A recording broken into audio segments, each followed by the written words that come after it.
What would you do if the woman mopping your office floor turned out to be the love of your life, the one you abandoned for success? The morning sun spilled through the towering glass windows of Donovan Enterprises, casting golden light across the marble floors and steel columns of one of Manhattan's most prestigious corporate headquarters. At 38, Jack Callahan had everything a man could want. A billion-dollar company he'd built from scratch, a penthouse overlooking Central Park, and the kind of respect in the business world that could silence rooms. Everything about him, from his tailored Italian suit to his crisp, deliberate walk, spoke of success. As he stepped off his private elevator, his longtime assistant, Clara, was waiting. "Good morning, Mr. Callahan." The board is already seated for the 9 a.m. review. Also, the new cleaning staff started today. There have been a few complaints about them disrupting the workflow in the lobby. Jack barely looked up. "Tell the board I'll be 5 minutes late. And about the cleaning crew, just make sure they understand our policies." Clara nodded and moved off. Jack headed through the expansive lobby, his thoughts focused on the upcoming acquisition of a rival tech firm. Everything was on track, everything was controlled, just the way he liked it. Until he saw her, kneeling on the marble floor, back turned, uniform grey and unremarkable. A woman scrubbed diligently at a faint scuff near the base of one of the columns. Most people wouldn't have given her a second glance. But Jack stopped in his tracks. His heart did something it hadn't done in years, stumbled.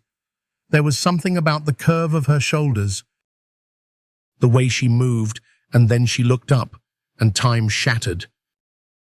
Ava Carter. The name hit him like a train. Her face, older now, more tired, still carried the same softness he remembered from a lifetime ago. Her deep brown eyes locked onto his for only a second, but it was enough.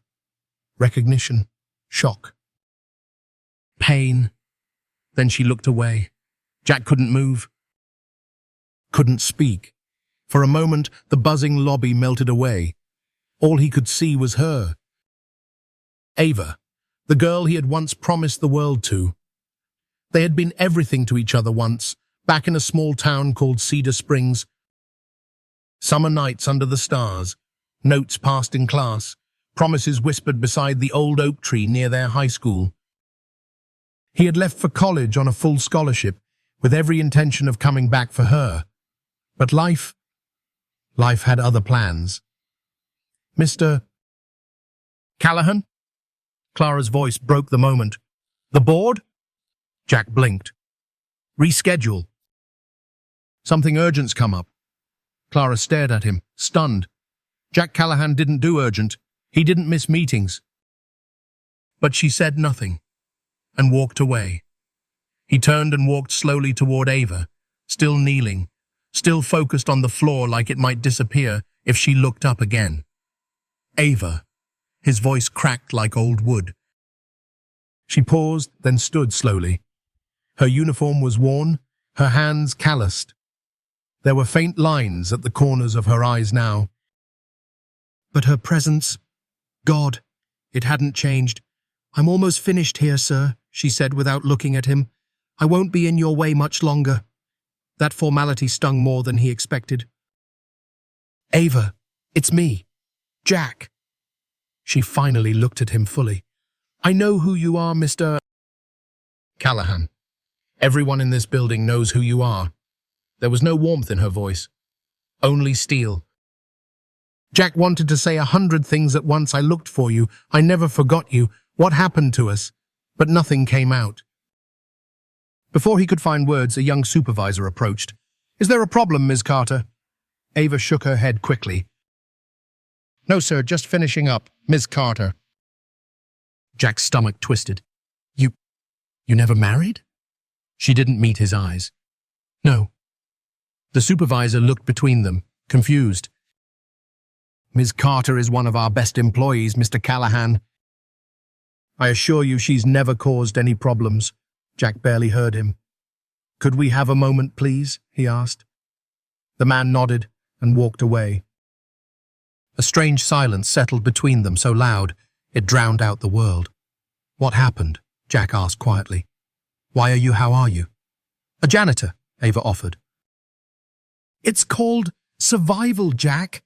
Not everyone got to chase their dreams. There was bitterness in her voice, edged with something else, something raw and real. My mother got sick after you left, she continued. Medical bills buried us. I sold the house to pay them. College wasn't an option anymore. Jack's throat tightened. Ava, I didn't know. I tried to find you. I came back that summer, but your mom said you had moved away. She died 6 months after you left. Her voice cracked. I was alone, 18, broke. I did what I had to. I'm so sorry.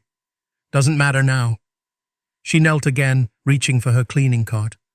Some of us don't get the luxury of rescheduling meetings. Jack reached out, gently touching her arm. Please. Let's talk. Just after work. Coffee. Ava stared down at his hand, then pulled away. There's nothing to talk about, Jack. You went your way. I went mine. That was 20 years ago. It doesn't have to be over. She hesitated, just a second, then nodded, eyes still unreadable. I get off at 6. Coffee shop across the street. I'll be there, Jack said, feeling the wild, irrational flicker of hope. She turned and walked away, pushing her cart through the marble halls like she had nothing left to say. But Jack stood frozen, knowing this wasn't just a meeting with an old flame. This was something deeper, a reckoning with everything he'd left behind, and a chance, maybe his last one, to get it right.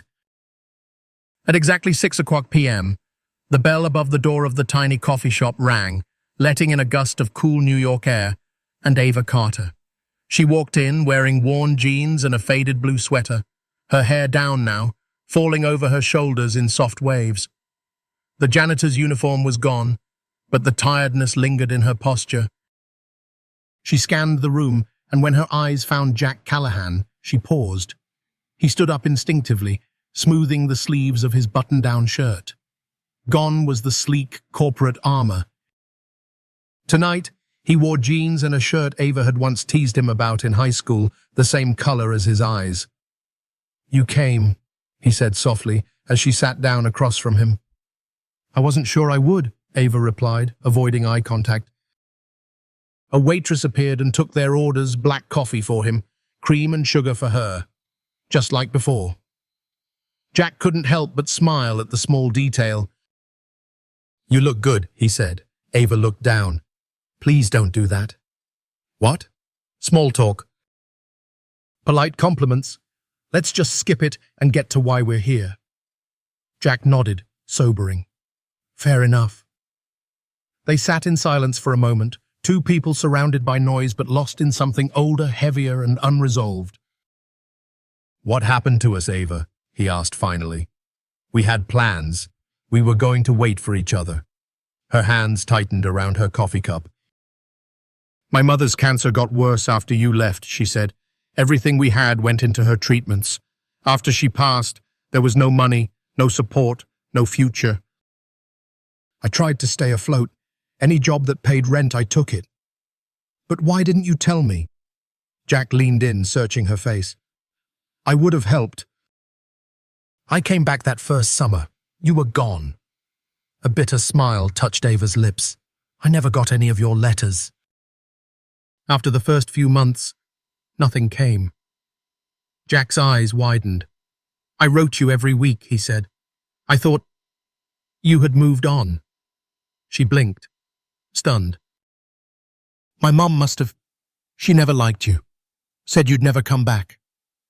They sat with that silence thick and painful. It doesn't matter now, Ava said quietly. We both survived. But we didn't move on, did we? Jack said, his voice low. Because I haven't stopped thinking about you. Not once. Ava looked away. I came close to marrying someone, she admitted. 5 years ago, he was kind. Stable. But I couldn't do it. I didn't love him, not the way I... She didn't finish. Jack leaned back. And I... I almost got married too, 10 years ago. Perfect on paper. But 3 days before the wedding, I called it off. Because she wasn't you. Ava stared at him then. Really stared. You built a whole empire, Jack. Your life is everything mine isn't. What could you possibly want from me now? Not pity, he said. Not nostalgia. Just the chance to know the woman you've become. The one who survived, who fought, who's still standing after everything. Their coffees arrived. The steam curled up like memory. I'm taking night classes, Ava said after a while, almost as if she had to prove herself. Community college, business courses. I want to do something more. Something that matters. Jack's face softened. That's incredible. It's slow, she shrugged. A class or two per semester. At this rate, I'll finish by the time I'm 50. But you'll finish, he said. That's what matters. She let out a quiet laugh. Since when did you become so good at saying the right thing? Since the moment I saw you again and realized I still care more than I should. A silence settled again, but this time it wasn't heavy. It was reflective. What are we doing, Jack? Ava asked, her voice barely above a whisper. This feels like we're opening a door that maybe should have stayed closed. I don't think it ever really closed, he replied. Then her phone rang. She glanced down. A frown formed. My supervisor, she muttered. I have to take this. Jack nodded, watching her step outside to answer. When she returned, her face was pale. What is it? He asked, standing halfway. They're reassigning our cleaning crew, she said. Starting next week. We're being sent to other buildings. Jack froze. What? Why? She looked at him with suspicion. You tell me, you're the CEO. I didn't do this, he said immediately. I swear. I didn't even know. A beat. Your brother? She asked. James? Jack's jaw clenched. He oversees operations. He must have seen us talking and assumed that I'm a problem, she finished, her voice cold. A liability. No, that's not how I see it. But it's how he sees it, and he's second in command, right? Jack stepped closer. Let me fix this. I don't need fixing, she snapped, then caught herself. I've been taking care of myself for 20 years. I know, he said gently, but this time, I want to be someone you can lean on if you'll let me. Ava stood. I need time, Jack. This is all too fast. He nodded, slowly, reluctantly. I understand. As she turned to go, he called after her. Ava. She paused. I never forgot you, he said. Not for one day. She didn't answer, but her hand lingered on the door for just a moment longer before she disappeared into the night. Jack sat back down, his heart pounding. The woman he'd lost had walked back into his life, and this time, he wasn't going to lose her again. The next morning, Jack Callahan arrived at his office earlier than usual. He hadn't slept much. All night, his mind had played and replayed that moment outside the coffee shop. The look in Ava's eyes when she told him her team was being reassigned, her voice tinged with betrayal, her pain barely concealed. He didn't just see disappointment. He saw a woman on the edge of retreat, and he couldn't let that happen. Clara, he called as his assistant entered his office. I need the full cleaning services contract on my desk today. She blinked. Yes, sir. Any specific reason? Jack didn't elaborate. And clear my evening schedule for the week. All of it.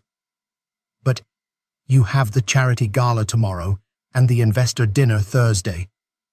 Reschedule what you can. Apologize for the rest. Clara raised an eyebrow. Jack Callahan never cancelled. Not for anything. But she nodded and left the room without further comment. From his office window, Jack could see down into the lobby. He watched, hoping to catch a glimpse of Ava, but she wasn't there. By afternoon, Clara delivered the file. The cleaning crew was contracted through a small operation called Budget Commercial Services, a company known for hiring individuals with limited work experience or those trying to rebuild their lives, people like Ava. Jack made a call to the company's owner, arranging a meeting not to complain, but to understand how the team assignments worked, and more importantly, how one specific reassignment had been decided. But even before the meeting, Jack had a hunch, and his suspicion had a name: Charles Whitmore, his younger brother, his second in command. That evening, unable to wait, Jack took the elevator down to the lower floors of the building. It was unfamiliar territory for him: the back hallways, the industrial lights, the break rooms that smelled of bleach and overwork.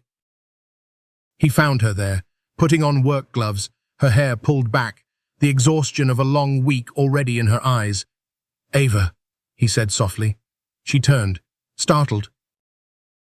"What are you doing down here?" Some of her co-workers looked up, curious, exchanging whispers. The CEO of the company didn't usually make appearances in the janitor break room. "I wanted to catch you before your shift." "About what?" "Dinner," he said. "Are you free tomorrow night?" Ava hesitated. "Double shift." "Thursday?" She nodded slowly. "Thursday's fine." "I'll pick you up at 7, he offered. "No," she said quickly. "I'll meet you somewhere. Just text me the place." Jack saw the discomfort in her eyes and didn't push. "Coffee shop across the street?" A small nod. "That works."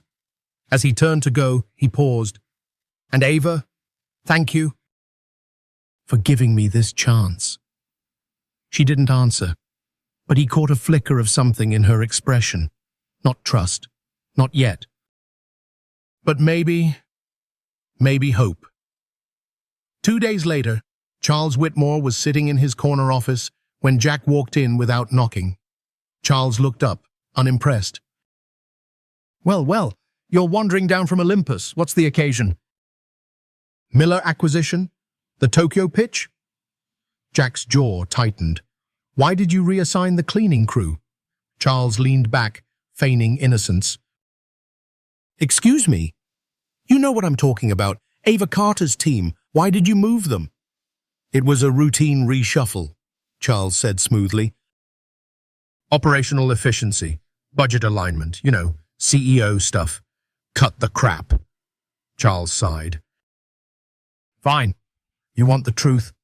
He stood and walked toward the window, looking out at the skyline. "I saw you talking to her." "In the lobby. The entire staff saw it. It doesn't look good, Jack." "She's an old friend." "She's a janitor," Charles snapped. "And you're Jack Callahan. You've worked your whole life to build an image that people respect. You think dragging in some high school flame who wipes floors is a good look?" Jack stepped forward, voice steady but sharp. "She's not a flame. She's a person, and she deserves better than this." Charles turned to face him. "You're playing with fire. You're not just some startup guy anymore. You're a brand, a legacy." "If people think you're getting too personal with the help," Jack cut him off, "then let them think it. You're willing to risk the company's reputation for this?" "I'm willing to risk mine." Charles stared at his brother for a long time, something unreadable in his expression. "You've always had a blind spot for her," he said quietly. "Ever since Cedar Springs." "And you've always had a blind spot for control," Jack replied. They stood in silence for a moment, brothers divided by power, principle, and pride. Finally, Jack spoke again. "I want that reassignment reversed. Immediately." Charles folded his arms. "That might be difficult. Make it easy."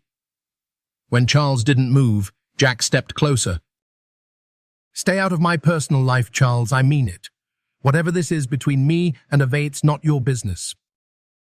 And it sure as hell isn't the company's." Charles smirked, but Jack had already turned and walked out. That night, Jack stood alone on his terrace, the city shimmering beneath him. He had everything. Everything except the one person who once made him believe he could have it all without losing himself. He could still see her face when she looked up from that marble floor, not embarrassed, not ashamed, just bracing for the pain. He was determined to make sure she never had to brace again. Not from him. The night of the Donovan Enterprises annual gala arrived faster than Ava Carter expected. She stood in front of her small bathroom mirror, adjusting the deep green dress that Danielle, her best friend and neighbor, had tailored for her. It wasn't designer. It wasn't even new. But it fit Ava perfectly, and more importantly, it was hers. "You look like you belong on a red carpet," Danielle said proudly, putting the final pin into the hem. Ava forced a smile. "I feel like an imposter." Danielle folded her arms. "You are strong, you are smart, and you are walking into that ballroom on your own terms. Don't let anyone in there decide your worth." A soft knock on the apartment door broke the moment. Ava opened it to find Jack Callahan standing in the hallway, holding a single white rose. He didn't say anything at first. Just looked at her, really looked at her. "You're breathtaking," he said finally. She blushed, something she hadn't done in years. "It's just a dress." "No," he said softly. "It's you." After proper introductions and Danielle's not-so-subtle warning, "Treat her right or don't bother coming back," they headed downstairs, where a sleek black car was waiting. "I didn't want to overwhelm you," Jack said as he opened the door. "So no private jets tonight." She chuckled. "Good call." The gala was held at one of Manhattan's most prestigious hotels, complete with photographers flanking the red carpet and reporters eager for a headline. Ava hesitated when she saw the flashes. "I didn't think about media," she murmured. Jack reached for her hand. "Let them take pictures. I'm not hiding you." As they walked the carpet, someone called out, "Mr. Callahan, who's your date tonight?" Jack didn't flinch. "This is Ava Carter, a longtime friend and one of our company's most valued people." The reporter blinked. It wasn't the juicy reveal they were hoping for. No mystery, no scandal, just truth. Inside, the ballroom shimmered with elegance, crystal chandeliers, string quartets, and a sea of silk gowns and tuxedos. Ava felt every eye turn to her as they entered, but Jack didn't let go of her hand. "Just stay close," he whispered. She did. They mingled. Jack introduced her to investors, executives, even board members. Every time he said the same thing: "This is Ava Carter, someone very important to me." Some smiled politely. Some raised their eyebrows, but no one dared challenge Jack Callahan to his face, until they ran into Charles Whitmore. "Brother," Charles said with a smile that didn't reach his eyes. Beside him stood a tall blonde woman dripping in diamonds and indifference. "Ava," Jack said calmly, "this is Charles." "And his guest?" "Vanessa Blake," the woman said. "Model, socialite. And apparently the only one here surprised by your choice of date." Ava met her gaze. "Pleasure." Vanessa smirked. "You clean up nicely." "You too," Ava replied. "Though I imagine you had help." Charles chuckled tightly. "Let's not make a scene." Vanessa leaned in just enough for only Ava to hear. "Enjoy your moment, sweetheart." Jack has a type, but it's never lasted. Ava smiled. "Well, I'm not here to last. I'm here to change the rules." Later, as the string quartet began to play, Jack offered his hand. "Dance with me. I haven't danced in years." "Then follow my lead." Under the soft lights, they moved slowly across the floor. It wasn't perfect. Her steps were cautious, his hand a little too firm, but it felt real. "I didn't think you'd actually go through with this," Ava whispered. "What? The gala?" "Walking in here with me, in front of everyone." Jack's gaze never wavered. "I meant every word, Ava. I'm not ashamed of you. If anything, I'm ashamed it took me this long to bring you back into my life." She looked away. They're all watching. Let them. After the dance, they stepped outside onto a quiet terrace. The city lights sparkled in the distance, casting a glow on the skyline. "I know what you're thinking," Jack said. "Do you?" Ava challenged, crossing her arms. "That this is too much, too fast. That we come from two different planets?" Ava didn't respond. "Do you know why I brought you here tonight?" he asked. "To prove something?" "No." "To face something." She turned to look at him. "I've spent years surrounded by people who say what they think I want to hear, who polish their words and cover their truths. But you've never lied to me. You've never tried to impress me. That's because I didn't think I had anything to impress you with." "But you do," he said. "Your honesty, your strength, the way you show up even when the world says you don't belong. That's what impresses me." A tear slid down her cheek before she could stop it. Jack stepped closer. "We're not here to pretend or perform. We're here to be real, and that's more rare than all the diamonds in this ballroom." Ava took a deep breath. "So what happens next?" He smiled. "That depends on whether you want to keep dancing with me outside the ballroom too." She didn't answer right away, but she didn't walk away either. It was supposed to be just another Monday at Donovan Enterprises, but by 10 a.m., tension pulsed through the building like static before a storm. Jack Callahan sat at the head of the boardroom table, his jaw clenched, eyes scanning the faces of 12 board members, investors, and executives. Among them sat Charles Whitmore, his half-brother, always cool, always calculating. A screen lit up at the front of the room. Projected across it were headlines: CEO's secret romance with janitor sparks corporate controversy. Jack Callahan's Cinderella affair, love or liability. Investor confidence wavers amid CEO's scandal. Jack didn't blink, but inside something cracked. "Where did this come from?" he asked, his voice low. Charles leaned back in his chair, fingers steepled. "It leaked over the weekend. I was informed this morning." Jack turned toward Helen Blake, a board member with a reputation for biting through marble with her words. "This isn't just gossip, Jack," she said. "We're facing shareholder concerns, media backlash, and speculation that your personal life is affecting your judgment." Jack stood slowly. "Let's be clear. I brought Ava Carter to the gala because I value her, not as an employee, not as some PR move. As a human being." Helen didn't flinch. "Be that as it may, our reputation is tied to perception. Wall Street doesn't care about your heart, Jack. It cares about control." Charles added smoothly, "You've always prided yourself on avoiding distractions, but this is reckless." Jack slammed his hand down on the table, not hard but loud enough to cut the room into silence. "You think she's the problem? Ava works harder than half the people on this floor. She's kind.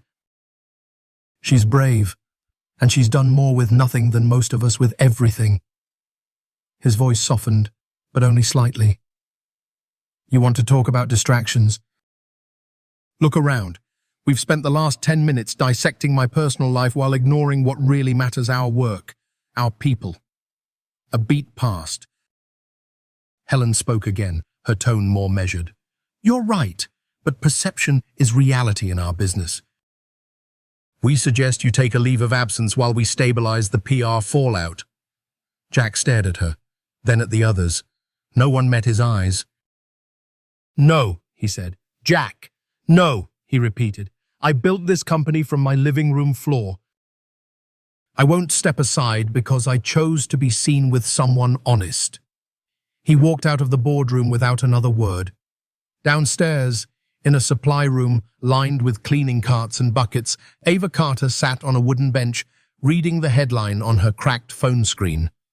Her heart dropped. She had known the whispers were coming, but seeing her name, seeing her face beside words like scandal and unprofessional, made her stomach churn. Just then, the door creaked open. It was Logan Pierce, a mid-level executive Ava had met only once. "Hey," he said gently. "You okay?" She tucked the phone away. "I'm fine." He leaned against the wall, not buying it. People here, they forget real fast that this company was started by a guy who couldn't afford a second chair in his apartment.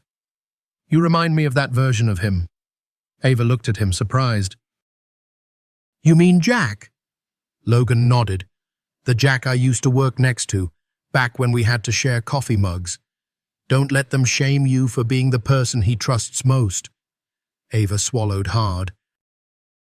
"Thanks, but I'm not sure trust is enough anymore." That night, Jack knocked on Ava's apartment door. His tie was loose, his eyes tired. When she opened it, she didn't smile. "I saw the headlines," she said. "I know. You're being called irresponsible, emotional, weak." He looked at her, the weight of the day on his shoulders. "And you think they're right?" She hesitated. "I think you underestimated what it means to stand beside me in public." "I didn't underestimate it," he said. "I just didn't care."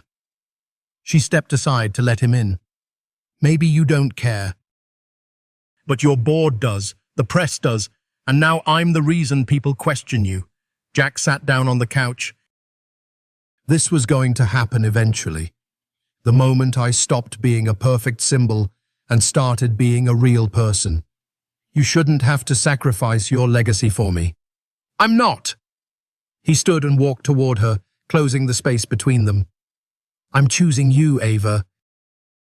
Not in spite of everything, but because of everything. Because you're the only one who sees me, not the CEO, not the press release, but me." A tear slid down her cheek. "I don't know if I can be what your world demands." Jack shook his head. "Don't be what it demands. Be what it needs." A long silence passed. And then softly she whispered, "Then don't let go." He wrapped his arms around her, pulling her close. "I wasn't planning to." The elevator dinged softly as it reached the executive floor.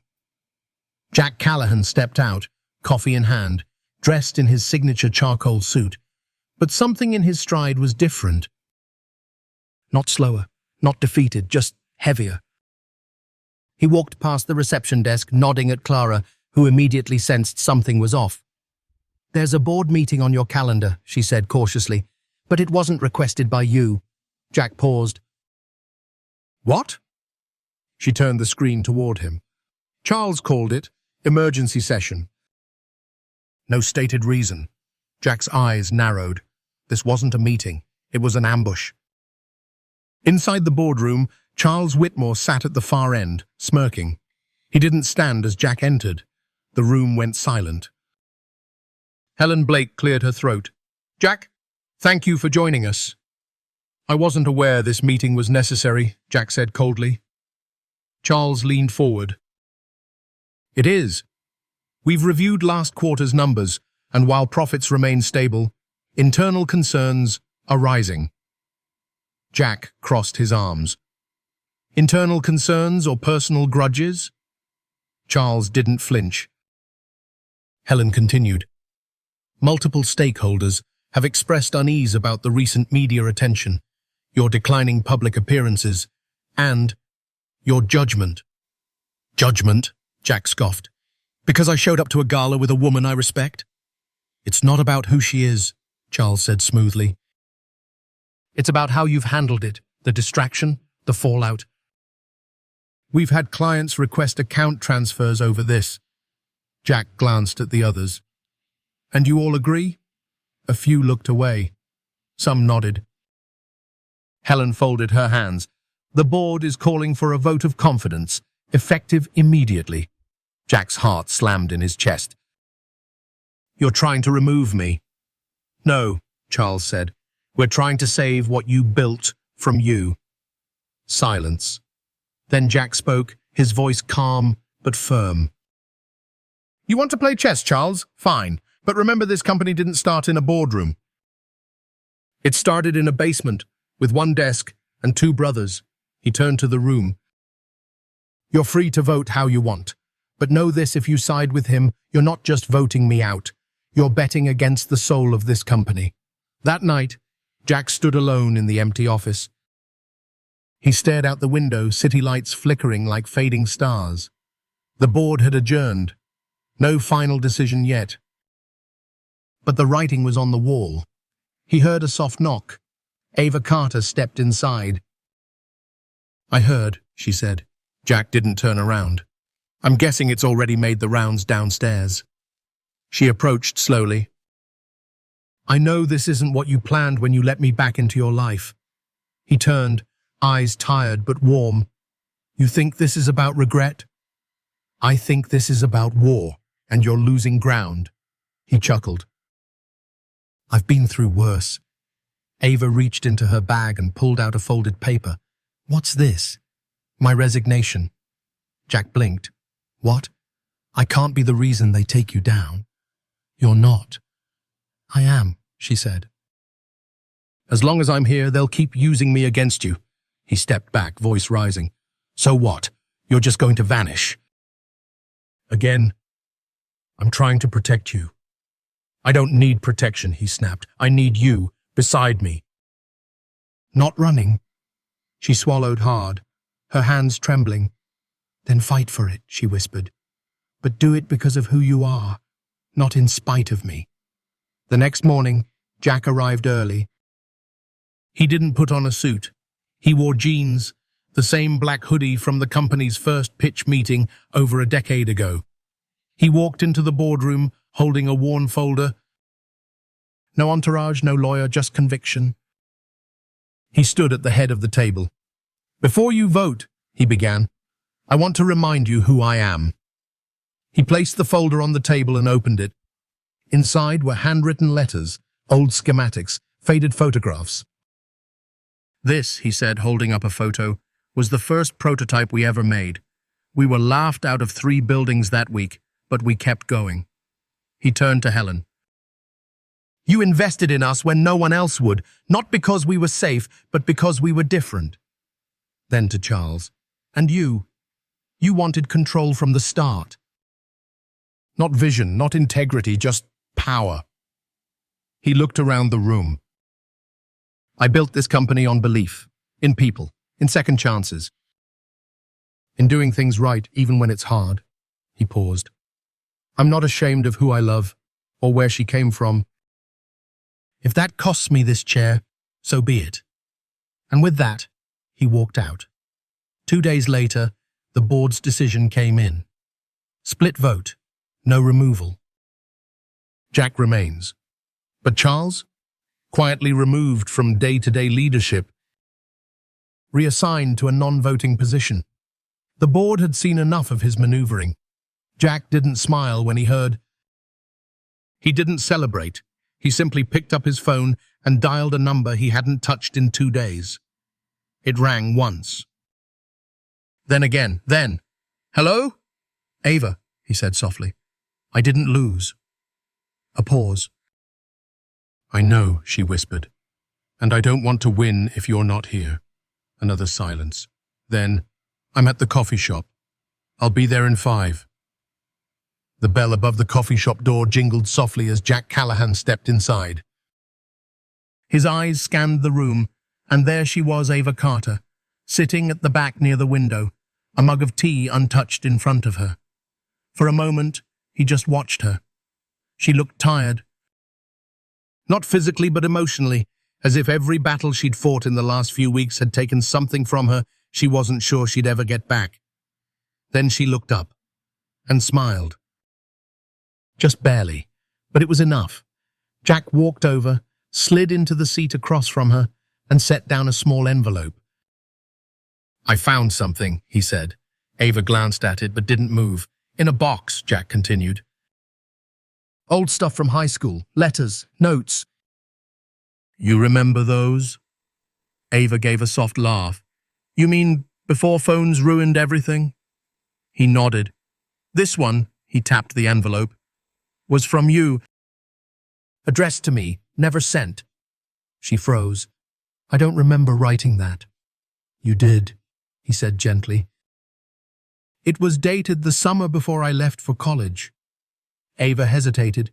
then reached for it. The paper was yellowed slightly, creased in the corners. Her handwriting stared back at her like a voice from another life. She read aloud, "Dear Jack, I know we said goodbye already, that we agreed not to make this harder. But I lied. I'm not okay. I'm scared. I'm angry. I'm heartbroken." She paused. "I know you're doing what's best for your future. But part of me hoped you'd ask me to come with you, or at least ask me to wait. You didn't. So I won't. I'll pretend this meant less to me than it did." Ava folded the letter gently. "I never meant for you to see that." Jack reached across the table, his fingers brushing hers. "I wish I had. Maybe I would have stayed, or come back sooner." "You needed to go," she said. "And I needed to grow." They sat in silence. Then Ava whispered, "I didn't think I could be loved like that again. Not after the way things ended. Not after life hardened me." Jack's voice softened. "You weren't hard, Ava. You were surviving." She looked away. "I kept everyone at a distance. I told myself love was a luxury for people with time, with clean pasts. But you," she looked at him now, "you saw me anyway." Jack smiled. "I never stopped." They walked along the riverside after leaving the shop, the wind off the Hudson tugging gently at her coat. "Do you ever think about what could have been?" she asked. Jack didn't hesitate. "Every day." Ava stared out at the water. "Then what do we do now? Pick up where we left off?" "No," he said. "We start where we are." She looked at him. No pretending, no fixing the past. Just choosing each other now. He reached into his coat and pulled out a small velvet box. She gasped slightly, but when he opened it, it wasn't a ring. It was a key. "To my apartment," he said. "No pressure. No expectations. Just a door that's always open to you." Ava stared at the key, then up at him. "I'm not ready," she said honestly. Jack nodded. "Then hold on to it. For when you are." That weekend, Ava visited Danielle's apartment. Her friend was sewing late into the night, as usual, fabric draped over every chair and table. "I saw him," Ava said simply. Danielle looked up. "And?" "He gave me a key." Danielle raised an eyebrow. "To his heart? To his place?" "Same difference, I guess." Ava sat down, running her fingers over the edge of a swatch of fabric. "I'm scared." "You should be," Danielle said, not unkindly. "Real love should scare you a little. It means you have something to lose." Ava was quiet for a moment. "I found an old letter I wrote him. From years ago. I was so angry in it, so raw.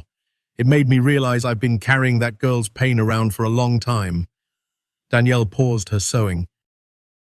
"You're not that girl anymore." "No," Ava said. "But I think I finally understand her. And I think she deserves a second chance."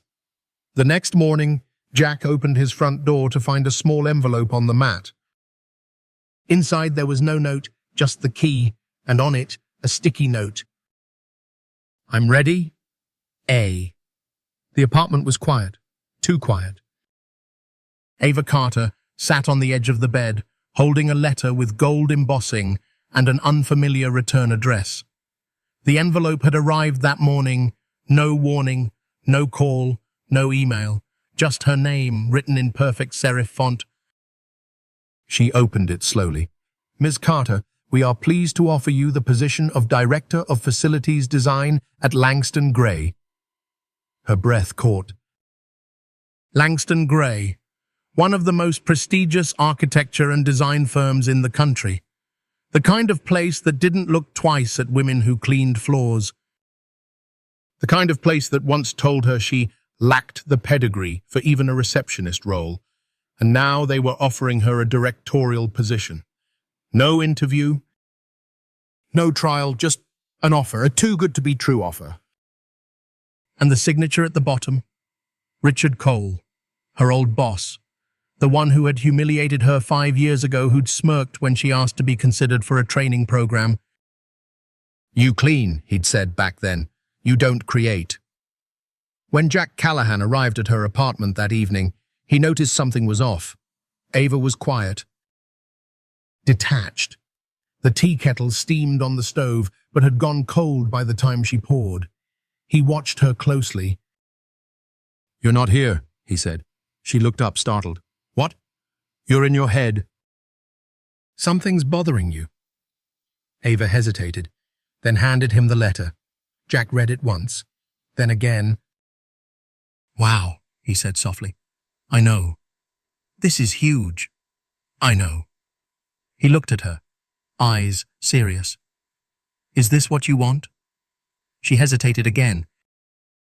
"I used to think it was. And now?" "I don't know," she admitted. "Part of me wants to take it, throw it in their faces, prove them all wrong." "The other part, the part that's built a life here," Jack said quietly. She nodded. "The part that's learned success isn't always measured in titles or skyline views." That night, Ava couldn't sleep. She wandered the apartment barefoot, her fingers brushing the spines of books, the edge of Jack's desk, the windowsill where she once watched him drink coffee alone. She thought about the long nights working overtime just to afford rent, the rejections, the days when her dreams felt ridiculous. And now, out of nowhere, someone wanted to give it all to her on a silver platter. But why now? And why Richard Cole? The next morning she called Danielle. "You don't think this is suspicious?" Danielle didn't even hesitate. "Of course it is. It smells like guilt dressed up in opportunity." "Or strategy," Ava muttered. Danielle's voice softened. "Ava, this isn't just about the job. This is about who you want to be. The woman who proves everyone wrong, or the woman who walks away from a broken system and builds her own life." That afternoon, Ava agreed to a meeting with Richard Cole. They met in a glassy, high-rise cafe overlooking Midtown. He arrived exactly 2 minutes late. Same arrogant smirk, same tailored suit. "Ava," he said with mock warmth. "You look very well." "You look the same," she replied, "which is to say, very expensive." He chuckled. "I'll get to the point," he said. "We're modernizing. Diversity is no longer optional. And frankly, your name's been making the rounds. Because of Jack," Ava said flatly. "Because of your story," he corrected, "rising from the bottom, breaking barriers." "People eat that up, especially investors." She stared at him. "So this isn't about merit?" "It's marketing." Richard shrugged. "Tomato, tomato." Ava leaned forward. "You once told me I didn't belong in a design meeting because I wore rubber gloves. I was wrong." "No," she said. "You were honest. This offer? This isn't redemption." "It's convenience. For you." Richard's smile faded. "I'm not here to be your symbol," she said. "And I'm not interested in becoming your asset." She stood, placed the offer letter on the table, and walked away without looking back. Later that evening, Jack returned home to find Ava sitting on the balcony, a small flame dancing in a metal bowl. He walked over. "What's burning?" She smiled. "That letter. Thought it deserved a proper burial." He laughed. "I take it the meeting didn't go well?" "Oh, it went fine," she said. "I just realized something." "What's that?" "I've spent so many years chasing their approval. I forgot I never needed it." Jack sat beside her. "And now? I want to build something of my own," she said. "Not prove I belong in their world, but create one where people like me never feel less than." He looked at her, pride shining in his eyes. "Then let's build it. Together." She reached for his hand. And for the first time in years, Ava Carter didn't feel like someone who had been let in. She felt like someone who had arrived on her own terms. The sun poured through the wide paneled windows of Jack's home office. On the wall, Sketches, mood boards, and blueprints. On the floor, coffee cups and post-it notes. And at the center of it all stood Ava Carter, sleeves rolled up, hair pulled back, eyes shining with something that looked a lot like purpose. "This is it," she said, pointing at a draft. "Affordable, beautiful, community-centered housing. For single parents. For people like me." Jack smiled. "It's going to change lives." She looked over her shoulder. "It already is." Mine. They had decided to build something together, not just professionally, but personally. A non-profit housing project under the Donovan Foundation. Ava would lead design. Jack would handle logistics and funding. It felt right. Natural. Like breathing, until the past came knocking. Later that evening, Jack was reviewing supplier contracts when he received an encrypted email.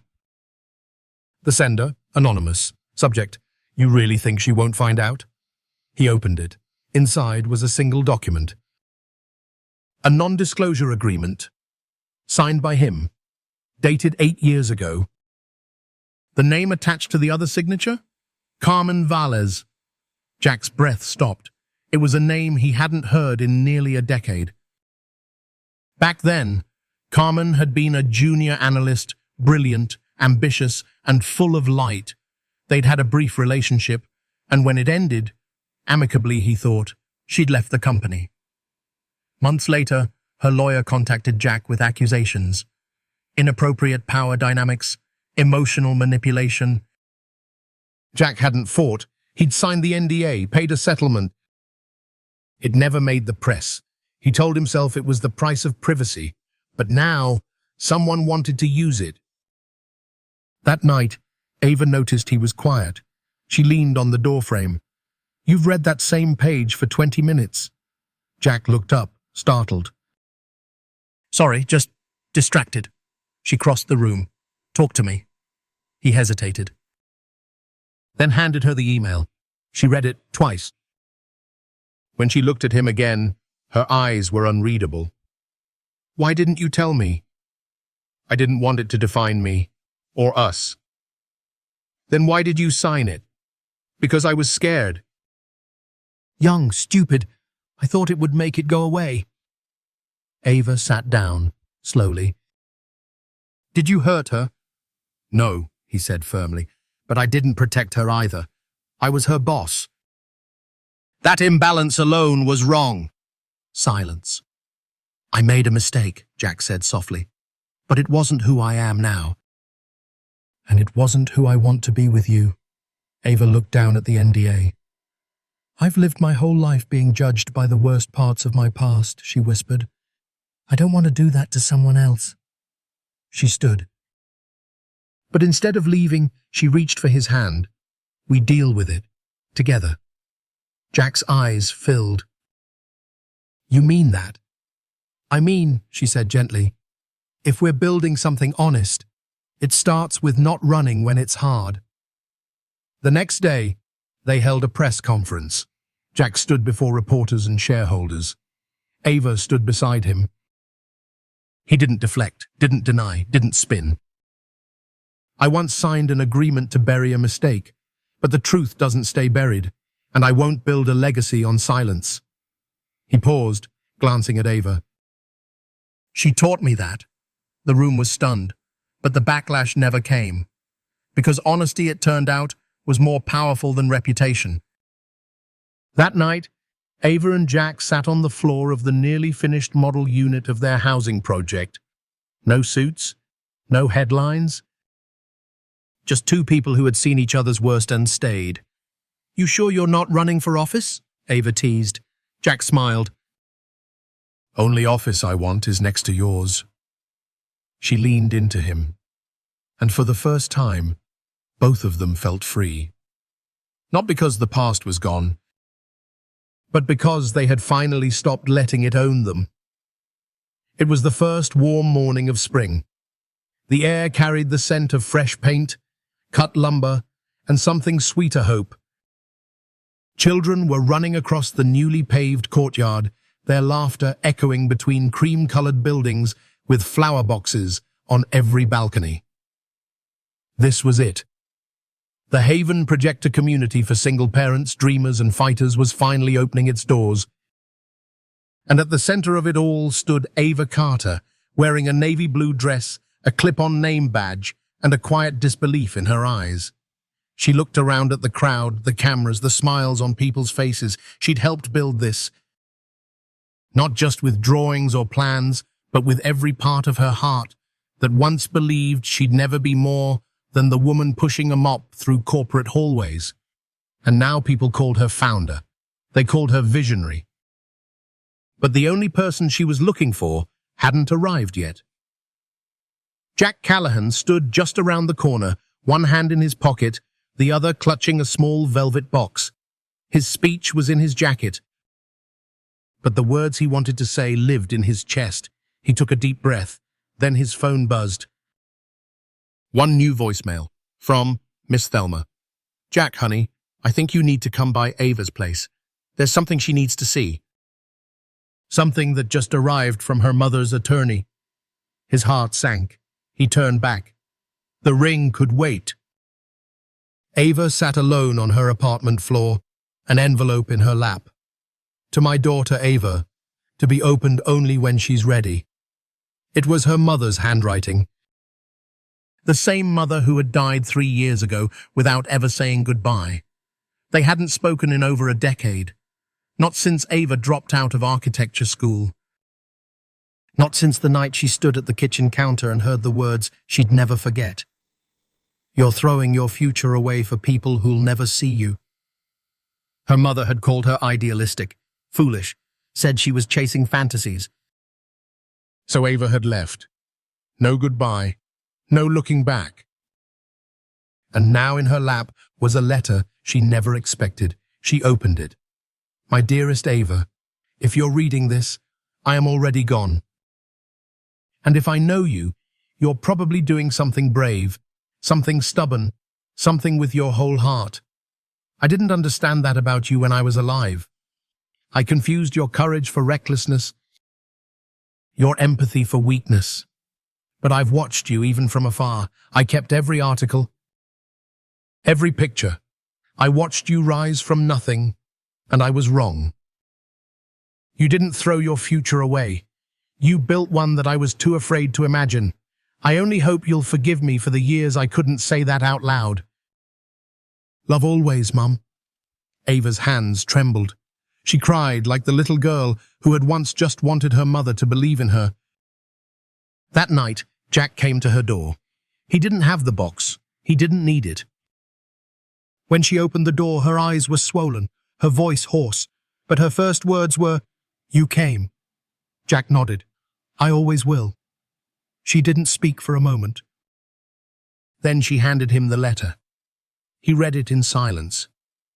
When he looked up, his eyes were full. "I wish she could see this place today." Ava smiled through her tears. "I think she can." They stood in the doorway. No grand declarations, no speeches, just presence. And love. A week later, Jack and Ava returned to the Haven for its first family move-in day. There were balloons tied to railings. Someone had brought cupcakes.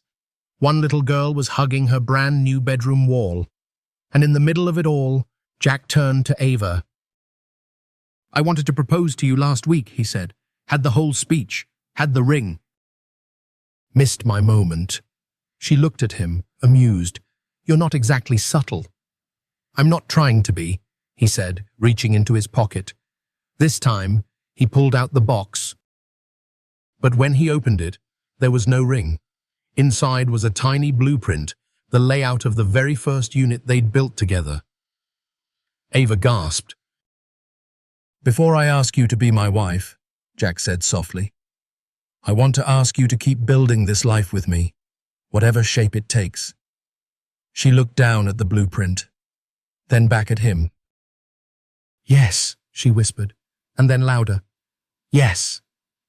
He smiled, slipping the blueprint into her hand. "I'll bring the ring later," he joked. "But this felt more us." She laughed. It's perfect. As the sun dipped below the horizon, families stepped into the homes they never thought they'd have. And in the center of the courtyard, surrounded by laughter, legacy, and second chances, Ava Carter and Jack Callahan held hands, not as the janitor and the CEO, but as two people who had loved through the storm and come out builders of something greater. Together, sometimes the people we once loved deeply are the very ones we lose along the way. Jack and Ava's journey reminds us that the past doesn't need to be perfect for a new beginning to take shape. Both carried wounds, regrets, and moments they wished they could rewrite. But through honesty, forgiveness, and the courage to choose each other again, they rebuilt not just a relationship, but a purpose. Their story speaks especially to those of us who've lived long enough to know that time doesn't heal everything. Intentional love does. It reminds us that redemption is possible, not in grand gestures, but in the quiet, daily decision to show up for one another. The message is simple, yet powerful. It's never too late to begin again. It's never too late to do the right thing. And it's never wasted to fight for someone, even if that someone is yourself. At any stage of life, we can choose to rebuild, to reconnect, and to believe that the best chapters may still lie ahead, written not with perfection, but with grace, truth, and love.